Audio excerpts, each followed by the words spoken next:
नमस्कार दोस्तों, welcome to फाइनेंशियला। आपका बहुत बहुत स्वागत है इस चैनल पे। अगर आप इस चैनल पे नए हैं, डोंट फॉरगेट टू सब्सक्राइब ताकि आपसे कोई भी फ्यूचर में आने वाली वीडियो ना छूटे। आज का टॉपिक क्या रहने वाला है? टॉपिक मैंने बोर्ड पे लिख दिया है जिसका नाम है, अगर आप म्यूचुअल फंड्स में इन्वेस्ट कर रहे हैं आपको एक फ़िक्स सेट ऑफ रिटर्न जो है वो देखने मिलेंगे। हो सकता है 20% के अराउंड, मगर उस पर एक टैक्स जो है वो भी कटने वाला है आपके ऊपर, जो कि 12.5% यानी कि 12.5% है। अब इस टैक्स से कटने के बाद आपके पास कितने पैसे बचेंगे वो हम इस वीडियो में डिस्कस करने वाले हैं। एक छोटी सी back story long term capital gain tax के ऊपर की। 2018 से पहले ये टैक्स एग्जिस्ट नहीं करता था, बहुत पहले 2004 में, लेकिन उसके बाद नहीं। अब हमें तो आदत थी 0% टैक्स देने की, मगर 2018 में इस टैक्स को बढ़ा के 10% कर दिया और हाल ही में जो बजट आया है उसमें long term capital gain tax 10% से बढ़ के 12.5% हो चुका है। अब टैक्सेस जो है यहाँ पे तो थमने वाले हैं नहीं, आगे चल के और भी बढ़ेंगे।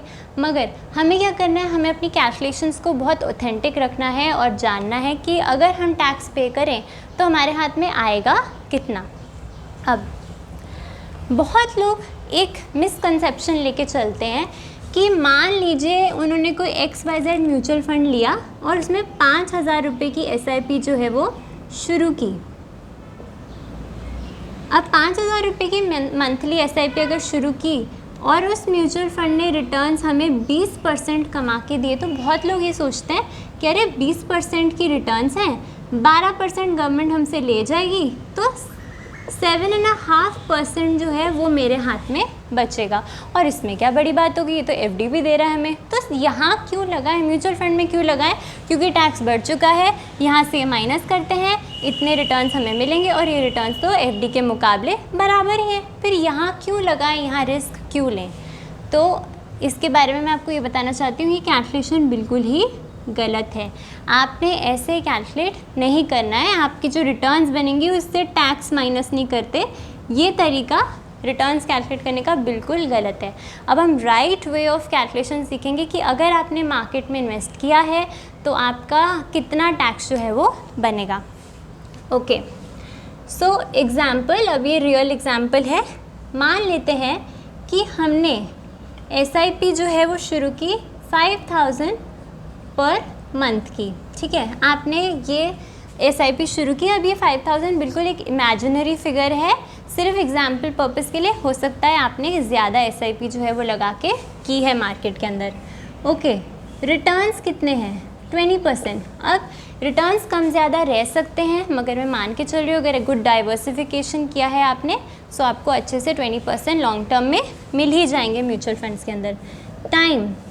Time 25 years. इतना लंबा टाइम क्यों लिया है मैंने? क्योंकि SIP का अमाउंट छोटा है। अगर आपकी SIP का अमाउंट छोटा है, आपको लंबे समय के लिए इन्वेस्टेड रहना पड़ेगा मार्केट में, तभी आपके अच्छे पैसे बनेंगे। तो आपकी इन्वेस्टेड अमाउंट कितना हो गया? आपका इन्वेस्टेड अमाउंट हो गया 15 लाख। सिंपल मैथ्स, 5,000 हर महीने आप देंगे मार्केट को 25 सालों के लिए, तो आपके पॉकेट से कितना पैसा गया? 15 लाख रुपये। और इस रिटर्न्स के हिसाब से मेरी वैल्यू कितनी बन जाएगी? 4.3 करोड़ इन रुपीज़। 15 लाख का निवेश, वो भी SIP फॉर्म में 5,000 और आपके पैसे कितने बन गए? 4.3 करोड़ रुपीज़। अब ये मुझे वैल्यू बहुत ही इंटाइसिंग लग रही है, मैं इसको रिडीम करना चाहती हूँ, मैं इसको घर में लेके जाना चाहती हूँ। मगर क्या आप इस पैसे को घर लेके जा सकते हैं? Answer is no. अब आपको क्या देना पड़ेगा? Long term capital gain tax. अब इस टैक्स को डिडक्ट करके कितने पैसे आएंगे? चलिए अब एक्चुअली हम टैक्सेशन डिस्कस करते हैं यहाँ पे कि टैक्सेशन हमारा कितना पड़ने वाला है। ओके, 4.3 करोड़ रुपीज़, ये क्या है? ये है हमारा इन्वेस्टेड अमाउंट प्लस प्रॉफिट। इसके अंदर प्रॉफिट भी है और इन्वेस्टेड अमाउंट भी है, तो क्या इस पे टैक्स लगेगा? क्या हमें इस पूरे अमाउंट पे टैक्स देना है? Answer is no. सबसे पहले हमें क्या निकालना है? अपने इन्वेस्ट करे हुए जो पैसे हैं उनको हम निकाल लेते हैं, क्योंकि वो तो मेरा पैसा था, उस पर थोड़ी ना टैक्स देना है। गवर्नमेंट हमारे प्रॉफिट को टैक्स करती है, तो इसको माइनस कर देते हैं, तो हमारा अमाउंट कितना बनेगा? 4.15 करोड़ रुपीज़। अब ये प्रॉफिट आ गया है, इसको गवर्नमेंट टैक्स करेगी। लेकिन एक और बेनिफिट आपको मिलता है लॉन्ग टर्म के अंदर कि 4.15 करोड़ जो आपका प्रॉफिट है, इसमें से जब मैंने आपका इन्वेस्टेड अमाउंट माइनस कर दिया, मुझे प्रॉफिट मिला। प्रॉफिट में से क्या करना है, 1.25 लाख्स जो हैं वो आपने माइनस करने हैं। अब ये किस खुशी में, ये आपको एग्जेम्पशन मिलती है। अगर आप लॉन्ग टर्म इन्वेस्टर हैं तो आपको 1.25 लाख्स की एग्जेम्पशन मिलती है, मतलब इस पर आपको गवर्नमेंट टैक्स नहीं करेगी। सो हमारा अमाउंट कितना हो गया, 4.137 करोड़। ओके, सो हमने एग्जेम्पशन डिडक्ट कर दी। अब इस पैसे पे गवर्नमेंट बोलती चलो आओ मुझे पैसा दो 12.5%। अब इस अमाउंट पे गवर्नमेंट आपका टैक्स लेने आएगी, क्योंकि गवर्नमेंट ने बोला आपका पैसा निकाल दिया हमने, एग्जेम्पशन माइनस कर दी, अब इस पे मुझे टैक्स चाहिए। कितना टैक्स लेगी गवर्नमेंट, 4137500। ये आपका प्रॉफिट है जिस पे टैक्स लगने वाला है, ये अमाउंट मैंने खोल के लिख दिया है। अब इस पे गवर्नमेंट आपका 12.5% यानी कि 12.5% आपसे छीनने वाली है। सो कितना हो जाएगा आपका पैसा, 5171,875 जो है ये आपका टैक्स बनता है। ठीक है, 5171,875 ये आपका क्या है, टैक्स, क्योंकि मैंने इसका 12.5% निकाला है जो टैक्सेबल अमाउंट है। सो ये क्या बन रहा है आपका, टैक्सेबल अमाउंट, टैक्स आपका बन रहा है, सॉरी नॉट टैक्सेबल अमाउंट, ये आपका टैक्स है। अब क्या करेंगे, आपका फाइनल फिगर क्या निकल के आएगा,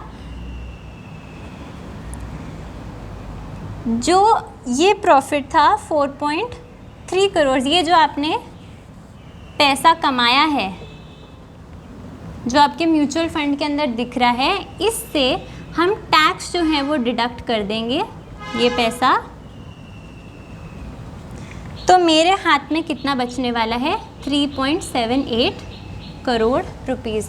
आई hope you understood the calculation. अगर आपको कोई डाउट है मैं दोबारा से एक बार आपके साथ कैलकुलेशन डिस्कस कर लेती हूँ। आपने एसआईपी की, रिटर्न्स कमाए, 25 साल की इन्वेस्टमेंट की, 15 लाख रुपए आपका खुद का पैसा, ये पैसा बढ़ के कितना हो गया, 4.3 करोड़। लालच आया, रिडीम करने का सोच लिया।